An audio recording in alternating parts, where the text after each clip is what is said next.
NIT শিলচৰত উত্তেজনা প্ৰৱেশদ্বাৰ ভাঙিলে গাঁৱৰ একাংশই জাননী আৰু কোনো আলোচনা অবিহনে গেট নিৰ্মাণৰ অভিযোগ ক্ষুব্ধ লোকে ভাঙি পেলালে এনআইটি শিলচৰে স্থাপন কৰা গেট প্ৰশাসনৰ সিদ্ধান্তৰ বিৰুদ্ধে ক্ষোভ স্থানীয় লোকৰ বৰখালী চাহ বাগিচাৰ মাজেৰে যোৱা গেট ভাঙিলে ক্ষুব্ধ লোকে পুৱা 7 বজাতে এনআইটি শিলচৰ চৌহদত উত্তপ্ত পৰিস্থিতিৰ সৃষ্টি হয় বছৰ বছৰ ধৰি এই পথটোৰে গাঁওখনৰ বিভিন্ন অঞ্চললৈ আহ-যাহ কৰিছিল গাঁওবাসীয়ে ঘটনাস্থলীত উপস্থিত হোৱা এনআইটি বিষয়াৰ সৈতে ক্ষুব্ধ লোকৰ तीव्र बाग बितंडा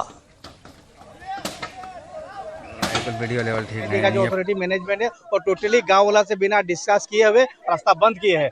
तो हमारा मुद्दा यही है कि अगर हम लोग का रास्ता बंद हो जाएगा हम लोग बैंक में नहीं जा पाएंगे। हम लोग अपना स्कूल का जो हम लोग यहाँ पर किड्स स्कूल है ये भी स्कूल है वहाँ पर लड़का बच्चों लोग को लेकर नहीं जाएंगे तो क्या हम लोग के कितना तकलीफ हो रहा है हम लोग क्या करेंगे बताइए। तो अगर रास्ता बंद हो जाएगा कोई नोटिस नहीं देता सबसे बड़ी बात एक भी नोटिस नहीं है। और एनआईटी का जो सिक्योरिटी कंपनी है सिक्योरिटी कंपनी इसको डील करता है सिक्योरिटी कंपनी इसको ये करता है।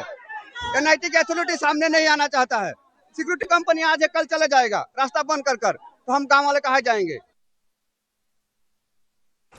যোৰহাটত অবৈধ মাৰণাস্ত্ৰসহ এজন যুৱকক গ্ৰেপ্তাৰ জেল ৰোড নন্দনপুৰত পিষ্টলসহ সৰবৰাহকাৰী গ্ৰেপ্তাৰ মাত্ৰ 15,000 টকাত ডিমাপুৰৰ পৰা যোৰহাটলৈ সৰবৰাহ কৰা হয় পিষ্টল ডিমাপুৰৰ পৰা যোৰহাটলৈ বিক্ৰী কৰিবলৈ আনিছিল পিষ্টল 15,000 টকাত কিনি যোৰহাটত 37,000 টকাত বিক্ৰী কৰিবলৈ আনিছিল পিষ্টলটো ধৃত অস্ত্ৰ সৰবৰাহকাৰীটোৰ পৰা এটা 7.65 mm পিষ্টল জব্দ যোৰহাটত সক্ৰিয় ডিমাপুৰৰ অস্ত্ৰ সৰবৰাহকাৰী চক্ৰ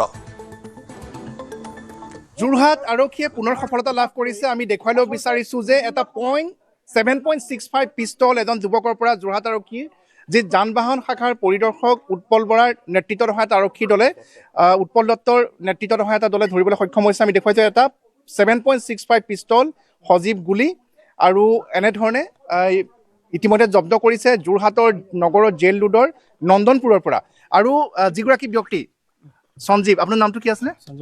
সঞ্জীৱ বৰুৱা। আপুনি সেইজন সঞ্জীৱে নহয় জানো আজি প্ৰায় এটা গুলীচালনাৰ ঘটনা ঘটিছিলে যে বাগানৰ মাজত যে মনত আছেনে? হয় লখিমপুৰত ঘৰ আপোনাৰ। এইটো পিষ্টল ক'ৰ পৰা আনিছিলে? মই নাগালেণ্ডৰ পৰা আনিছিলোঁ। নাগালেণ্ডৰ পৰা কি কাৰণে? পইচা নাছিলে মই বিকিবলৈ আনিছিলোঁ। বিকিবলৈ আনিছিলে? হয়। আপুনিতো তাৰপিছত নিজকে সংশোধন কৰিম বুলি কৈছিলে আপোনাৰ? হয়। মোৰ পইচা পাতি নাছিলে বহুত অসুবিধা আছিলে সেইটো কাৰণে মই বিকিবলৈ আহিছিলোঁ। এতিয়া ক'ত থাকে? লখিমপুৰত থাকে নে ক'ত থাকে আপুনি এতিয়া? মই ডিমাপুৰত মই ট্ৰিটমেণ্টৰ কাৰণে গৈছিলোঁ। ট্ৰিটমেণ্টৰ কাৰণে গৈছিলে। কোনে আনিবলৈ দিছিলে পিষ্টলটো? বগাই আনিব দিছিলে। বগাই কোন? এই মেডিকেলৰ ওচৰৰ ল'ৰাটো বগাই গগৈ। হয় নি? হয়। আৰু কিমান টকাত কিনিছিলে এইটো পিষ্টলটো? মই এইটো 37,000ত বিকিব আহিছিলোঁ। 37,000ত বিকিব আহিছিলোঁ। তাৰপৰা ডিমাপুৰত কিমানত লৈছিলে? 15,000 আনিছিলোঁ। 15,000 কোনে বিকে ডিমাপুৰত? মই মানুহজনৰ পৰা লৈছিলোঁ মানে কথা মিলাই পেলাই আনিছিলোঁ। হয় নেকি? মানে তাৰ যিবোৰ যে চাৰেণ্ডাৰ উগ্ৰপন্থী সংগঠন তাৰপৰা তাৰ পিষ্টল নেকি এইবিলাক? মই নাজানো মানে 15,000 টকাত 7.65 পাই যায় তাত। পুৰণা আৰু পুৰণা। আৰু বাকী কি পায়? বাকী নাজানো মই এইটোৱে আনিছিলোঁ। এইটো আনিছিলে? হয়। হয় ধন্যবাদ জনাইছোঁ। আৰু আমি উৎপল দত্ত ডাঙৰীয়া আছে ধাৰাবাহিকভাৱে কিন্তু ঠাই একেখিনিয়ে নাগালেণ্ড আৰু ডিমাপুৰ তাৰ পৰাই গোটেই যোৰহাটত এনেধৰণৰ অপৰাধৰ সাম্ৰাজ্য গঢ়ি উঠিছে। কি ক'ব?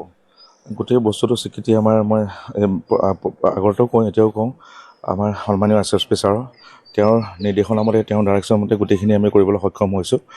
আমি টীম হিচাপে কাম কৰিছোঁ আৰু টীমত আমাৰ TSIও আছে IC ভোগদৈও আছে। এই মানুহজনৰ ওপৰত আমাৰ ইনপুট আছিলে সেইমতে আমি তেওঁক খবৰ লৈ আছিলোঁ তেনেকৈ চেজ কৰিলোঁ। চেজ কৰি পেলাই আজি এইটো সফলতা আমি পালোঁ। গতিকে এনেকৈ আমাৰ অভিযান অব্যাহত থাকিব যেনেকৈ আমি খবৰ পাম আমাৰ সন্মানীয় এছ পি ছাৰৰ নিৰ্দেশ মতে আমি তেনেকৈ কৰি যাম।